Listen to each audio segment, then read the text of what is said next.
doing some fishing here. A bottle of water.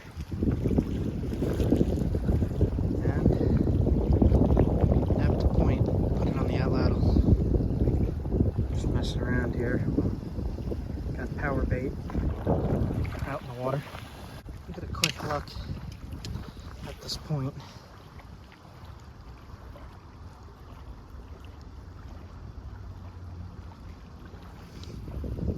I wanted to try a little bit of first-person action here, so I wasn't too far away from the bottle. I also didn't glue the point in.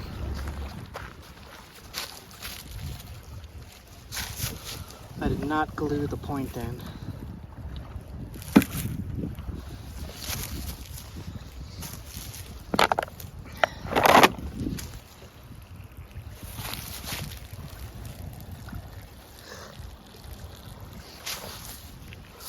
Where did it hit? Hit right up here.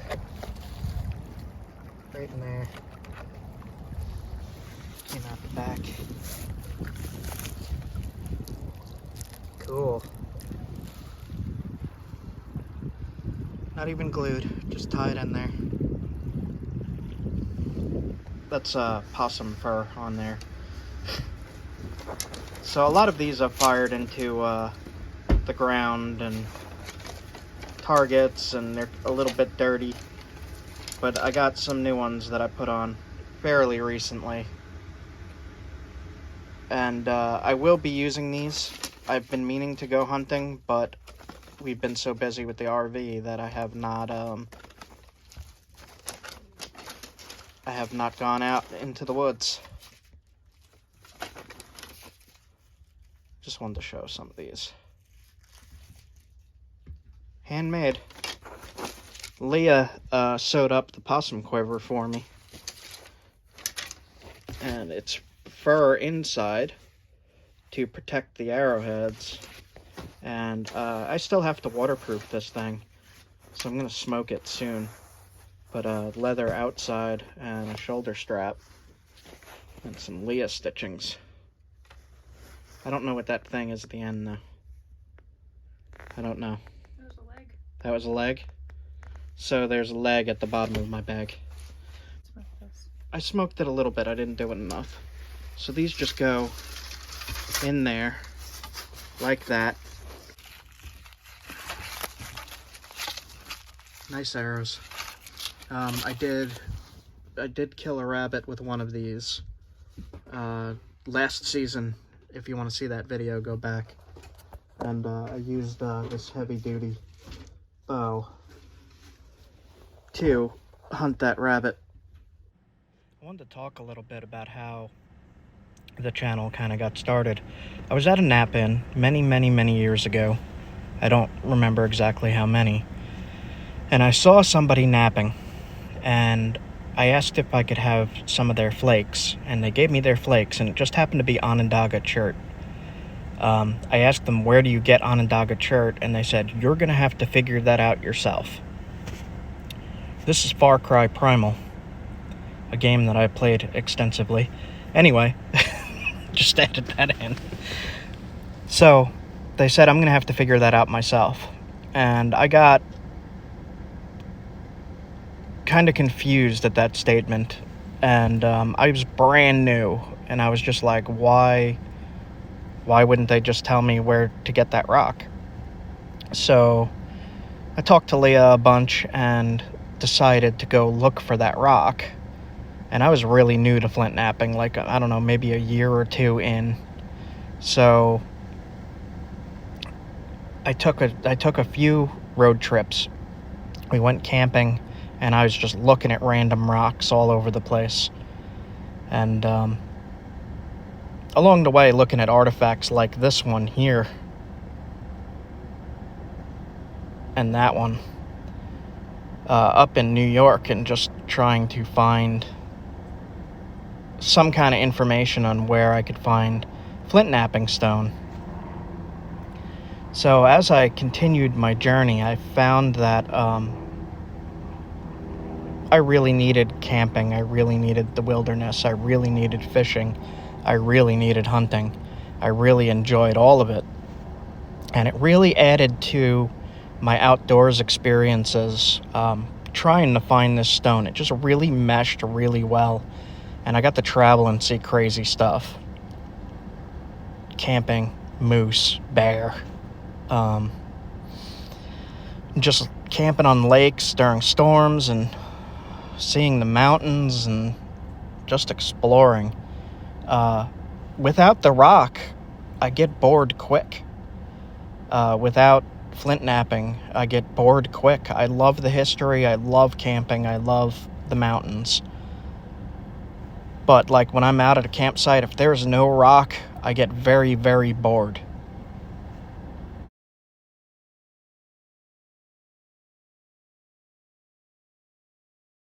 That's an outcrop of Norman scale in that picture. Even with these amazing sights like this giant tree, without the rock, I get bored. And I really enjoy using the flint and chert that I find. It really changes the significance of flint knapping for me personally when I'm using rock that I found myself in these amazing wild places. And I wind up like that all of the time. I mean, I even went as far as starting to knap limestone because I saw a few artifacts made from limestone. So that was a crazy turn of events where I started to knap lesser quality rocks because I saw artifacts made from the lesser quality rock. And as I progressed and over the years, I started working quartz and quartzite and strange cherts while I was out fishing, brook trout. To find a brook trout, pick up a rock, test it. And it just kept progressing, naturally progressing to the point of where I started hunting. The new intro?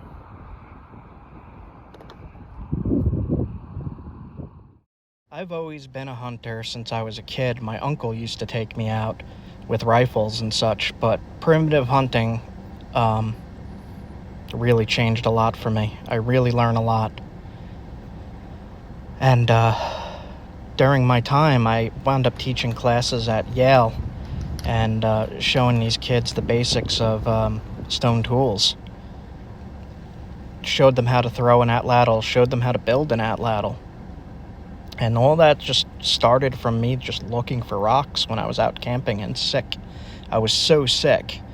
And I was just laying in hammocks and reading books and wishing I could do things. And it all just kind of came together. This is an Atlatl set that I built for the Mohegan tribe to hunt seals with. Some of the first stuff I ever found was down in Georgia, and we found it on an old farm road, dirt road, and I had Leah and my uncle with me, and Leah grabbed the rock for me, and there was a lot, so I started spalling it all out, and then I met the wooded beardsman. He asked me for a stone knife, so I made him a knife from that rock I found in Georgia. This blade here was right off that spall. And really, if you go back even further, I started doing archaeology at a museum in Connecticut. And during my time there, I really started to get an interest in stone tools, as well as battlefield archaeology, which is what I was really doing a lot of. And just trying to learn, trying to find material. And then after that is when I signed up for college, to get my degree in archaeology. I am still working towards that degree many years later now. I have 9 more classes to go, and then I could really get started in research and stuff like that. I've had a lot happen with the cancer and just life in general, and working on this YouTube and working on my own research and just everything that I juggle. everything across my whole life has been slowed down since the cancer, and I'm just recently starting to get back on track with everything and get back into the flow of trying to do things at a normal pace. But it's all going pretty good.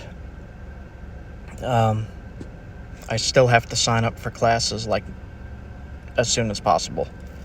I want to take as many as I can, and during that time there's probably going to be less videos, but I got to get that done. Like, it's so past due of me getting that degree. I just got to really do it. So that's what I'm going to do next. And still going to be doing these videos, still got the new RV, I'm going to be doing it all from the road. I'm taking mostly online courses as much as I can, and we'll see where it goes, guys. Thanks for coming along. Thanks for subscribing. Thanks for liking. Thanks for commenting. See you guys soon.